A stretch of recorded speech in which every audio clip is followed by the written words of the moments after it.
What's going on, everybody? King of Dragons 5000 here, coming at you with another figure review. Today we'll be having a look at the Marvel Legends X-Men Apocalypse Build-A-Figure series, Magneto. Now here we do have Magneto in the packaging. It's not the costume I would have liked, but I'm really glad I have a Magneto in my collection. So what we're going to do now is take a little break, get him opened up, and then we'll have a better look at Magneto. So stay tuned, everyone. And so here we have Magneto posing out of the packaging. Before we have a look at the figure, let's actually have a look at his Build-A-Figure piece. Magneto here does come with the right arm of Apocalypse, which is a really nice piece. We're going to have a look at Apocalypse when it's all put together. So with that out of the way, let's have a better look at Magneto. Now Magneto here does come with a few accessories. For starters, he does come with two heads. He comes with the helmeted head that he has on him out of packaging. And then he also does come with an unmasked head where you can see his glorious white mullet, and it looks really, really nice. I do like it. Magneto here also does come with two pairs of hands. He comes with a pair of fists. And then out of packaging, he comes with a pair of open, translucent purple hands, and they look really nice. I really would have preferred it if we had some just flat black hands to go with the rest of his costume, but these look really nice. His final accessory are two lightning attachments that he can have wrapping around his arms, and they look pretty nice. They simulate his magnetism abilities, but in the comics it's always simulated with blue, so I don't know why we got purple with Magneto. But other than that, he doesn't come with any other accessories, although I guess you can count his cape as an accessory if you really want to. I'm not going to because it's part of his costume. So with that out of the way, let's actually have a better look at the Master of Magnetism. So here we have a better look at Magneto, and I have to say Hasbro did a really good job with the Uncanny Magneto. Now, it's not the Jim Lee Magneto that I would have really loved to have in my collection, but as a stand-in, this is a really nice figure. Now, I do have a few issues with him. For starters, the paint. The paint on Magneto is really, really sloppy, and it's obvious in some parts. You can see right here on his helmet, they didn't even get that corner. The edges on his helmet also have like paint wear that's not supposed to be there, so that is a little bit unfortunate. And it is black plastic with red paint, so the red paint is going to be thin in some places. In fact, in some spots it actually doesn't even line up with the molding, so that is quite a bit of an issue there. But the head sculpt inside the helmet is really well done. I really do love the way that turned out. It looks just like Magneto. I love the way the helmet looks. Going on to his cape, which is probably where I have another issue with it. Where do I begin with this cape? For starters, it's a nice sculpt. I'll give credit where credit is due. The sculpt on his cape is nice. The shoulder pads are a separate piece to the cape, but they are glued together here in the front.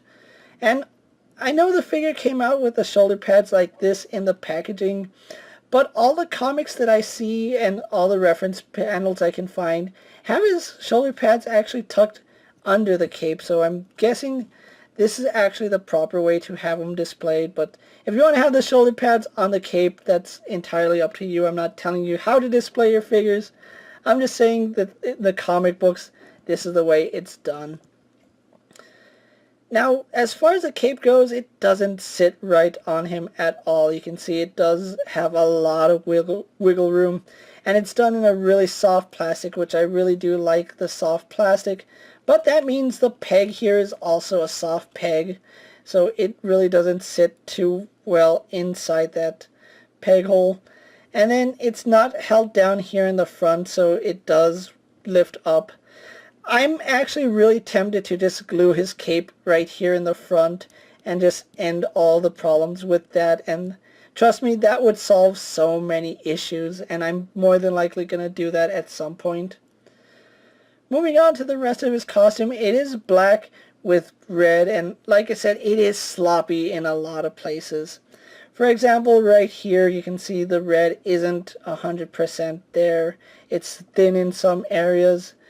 Going on to the back, it's actually cleaner in the back, which is really surprising. This is the area you'd expect them to screw up with the most, and it's the cleanest part on the figure. The front is, for the most part, not done well. He is wearing these gauntlets, which are sculpted, and they're new to this figure. I don't know if there's separate appliance or they're just sculpted on. They might be, because I can see some black plastic right there. But they're done really, really nicely. I love the detail on it. His hands, of course, are the purple translucent plastic, which, like I said, I'm not a big fan of, but I'm glad that we got them. I might leave them on. I might swap them out for the fist hands. Who knows? But he is sporting the Black Panther Vibranium body, which I really did love that body a lot, and I'm really glad Magneto here is sporting it. Just really nice sculpting throughout. The paint is a little to be desired, especially right here on his thighs, you can see. Not done well in the front at all, which I am really disappointed in. His boots are actually one of my favorite things. The boots are done in the red plastic, so that looks nice, and they have a lot of nice details in them. The wrinkles are there, and these little accents just bring out the figure that much more. So I'm really loving the way this figure came out. Even though it's not the costume I wanted, I'm still finding things to love about this figure. So with that out of the way, let's actually get Magneto compared to a few other figures you may have in your collection. Here we have Magneto posed next to a Marvel Legends Cyclops and a Marvel Legends Tiger Stripe Wolverine. And so here we have Magneto posed next to a Marvel Legends Scarlet Witch and a Marvel Legends Sabretooth. So with the comparisons out of the way, let's actually have a look at Magneto's articulation. Now, he does have the same articulation you'd expect from any male Marvel Legends figure. If you don't know what that is, let's actually run through it really fast. He does have a ball joint in the head, and he can actually look up really well. Can't really look down, but I do love that upward movement. We also do get some pivot in the head, so that's pretty good there. We get a rotation, so pretty good movement in the head. His neck is on a ball hinge, so it goes back about that far. Forward all the way, buries his chin into his chest. Shoulders are on a ball joint, so they do a full 360 and go out to about that far. And you can see why this cape needs to be glued down, and I'm not a fan of this cape. But arms do go out to about there. We have a bicep swivel, double bend in the elbow, although it is hindered by the gauntlet there. You're not going to get more than 90 degrees, so that is a little bit unfortunate. He does have a swivel and a hinge in the wrist, no issue there. He does have an ab crunch which goes back about that far, comes forward quite a bit, so I really do love the movement on that. He swivels at the waist, legs go forward pretty far, they go back and out only to about there. He swivels at the thigh, double bend in the knee, no problem there.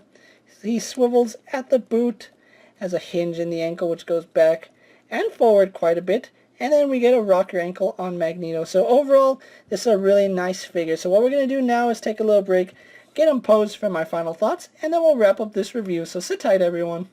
And so here we have Magneto posed for my final thoughts. Overall, this is a really nice figure. It does suffer from a lot of paint issues. Hasbro did get really sloppy with this Magneto figure, especially when it comes to paint. The cape is a little bit of a hindrance, but once you get him posed, you're not going to have much of an issue with it, so there is that. I do appreciate the lightning effects, however, like I said, in the comics, his magnetism is normally represented by blue electricity, so I understand purple goes with Magneto, but I would have liked to see some blue lightning to go with Magneto. But other than that, this is still a really solid figure and a really good placeholder until they release a Jim Lee inspired Magneto, which we'll be getting sometime in the future. Now, I was actually fortunate enough to get Magneto and the rest of the Apocalypse Wave at my local comic book store, so thank you to Asylum Comics for giving me these figures so I could review them for you guys. If you do find Magneto out in stores, he is going to run you about $19.99, which is pretty much what you're paying for all Marvel Legend figures. If you can find this Magneto, definitely pick him up. If you're a little unsure about it, this figure is still really nice. The head sculpt is far superior to anything we've gotten in the past. And like I said, the accessories are really good, so I do recommend this figure. With that being said, guys, I'm KingofDragons 5000. Don't forget to like this video, leave a comment, subscribe to my channel, go check out all my other action figure reviews as well as all my other X-Men and Marvel Legend videos. Hopefully you find them informative. As always, if there's a figure you would like to see me review, let me know down in the comments, and if it fits in my collection, I'll definitely have a look at it. Until next time, guys, I'll see you later. Take care, everyone.